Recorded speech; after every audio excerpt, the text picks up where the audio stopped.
میں نے کہا تھا کہ قرآن کی کچھ آیتیں پڑھیں گے. دیکھیے ہم لوگ یہاں بیٹھتے ہیں جو کچھ بھی سنتے ہیں ہمارا مقصد صرف یہ ہے کہ آخرت ہماری سدھر جائے, جنت حاصل ہو, اللہ کی رضا حاصل ہو جائے, بس یہی مقصد ہے, اور کسی وجہ سے نہیں بیٹھتے ہیں. اگر کچھ مقصد ہے یاد رکھیے تو بھول جائیے وہ مقصد ہرگز ہمارا نہیں ہونا چاہیے. ہم آخرت کی کامیابی کے لیے بیٹھتے ہیں اور اللہ تعالیٰ ہم سے راضی ہو جائے, یہی مقصد ہے. اور گمراہ لوگوں سے, بدعت خرافات سے بچ جائیں, یہی ہمارا مقصد ہے. تو سورہ آل عمران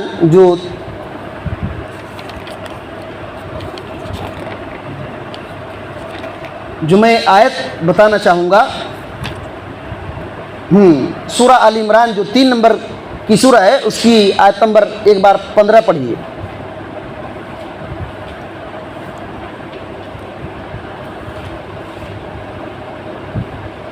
بسم اللہ الرحمن الرحیم. ఓ ప్రవక్త సల్లల్లాహు అలైహి వసల్లం వారికి చెప్పు, వీడి కన్నా మేలైనదేదో నేను మీకు తెలుపనా? దైవభక్తి కలవారికి వారి ప్రభువు వద్ద స్వర్గవనాలు ఉన్నాయి. వాటి కింద కాలువలు ప్రవహిస్తూ ఉంటాయి. వాటిలో వారు ఎల్లకాలం ఉంటారు. పవిత్రులైన భార్యలు వారి కోసం ఉంటారు. వీటన్నిటితో పాటు అల్లాహ్ ప్రసన్నత వారికి ప్రాప్తిస్తుంది. అల్లాహ్ దాసులను కనిపెట్టుకొని ఉన్నాడు. بات سمجھ آ رہی ہے؟ اس میں کیا کہا گیا ہے؟ اللہ کے نبی صلی اللہ علیہ وسلم کو اللہ تعالیٰ فرماتا ہے قُلْ أَأُنَبِّئُكُمْ بِخَيْرٍ مِّن ذَلِكُمْ. آپ کہیے محمد صلی اللہ علیہ وسلم ان لوگوں سے, کیا کہیے کہ کیا میں اس سے بھی بہتر چیز میں بتاؤں؟ کیا ہے اس سے بھی بہتر؟ کیا کس چیز سے بہتر بتانا چاہتے ہیں؟ اللہ تعالیٰ نے کہا کہ اے محمد صلی اللہ علیہ وسلم آپ ان لوگوں سے کہیے کیا میں ان چیزوں سے بھی بہتر چیز بتاؤں تم لوگوں کو؟ اور بہتر چیز کیا ہے اور اس کے مقابلے میں کیا چیز ہے, یہ دونوں چیز دیکھنا چاہیے. اللہ تعالیٰ کہتا ہے اس سے بھی بہتر چیز بتاؤں, یہ بہتر کیا چیز ہے؟ کیا بہتر ہے؟ اللہ تعالیٰ نے کہا کہ لِلَّذِينَ اتَّقَوْا عِندَ رَبِّهِمْ. یہ بہتر چیز کن لوگوں کے لیے ہے؟ جو اپنے رب سے ڈرتے ہیں. جو اپنے رب سے ڈرتے ہیں, اپنے رب کے پاس یہ بہتر چیز ہے. اپنے رب کے پاس یہ بہتر چیز ہے. وہ کیا ہے؟ جنات تجری من تحت الانہار. جنتیں ہیں جس کے نیچے نہریں بہتی ہیں. جنتیں ہیں جس کے نیچے نہریں بہتی ہیں. خالدین فیہا, اس میں ہمیشہ ہمیشہ رہیں گے. اور وازواج مطہرہ, اس میں پاک بیویاں ہوں گی. ورضوان من اللہ, اور اللہ تعالیٰ کی رضا ہوگی. اللہ کی رضا ہوگی. واللہ بصیر بالعباد, اللہ تعالیٰ اپنے بندوں کو دیکھنے والا ہے. یہ ہے اس چیز سے بہتر. کون سی چیز سے بہتر؟ یہ مقابلے کے لیے ہے. کون سی چیز سے بہتر؟ آپ آیت نمبر 14 پڑھیے. اس سے پہلی والی آیت, یہ 15 آیت پڑھیں, 14ویں آیت پڑھیے. بسم اللہ الرحمن الرحیم.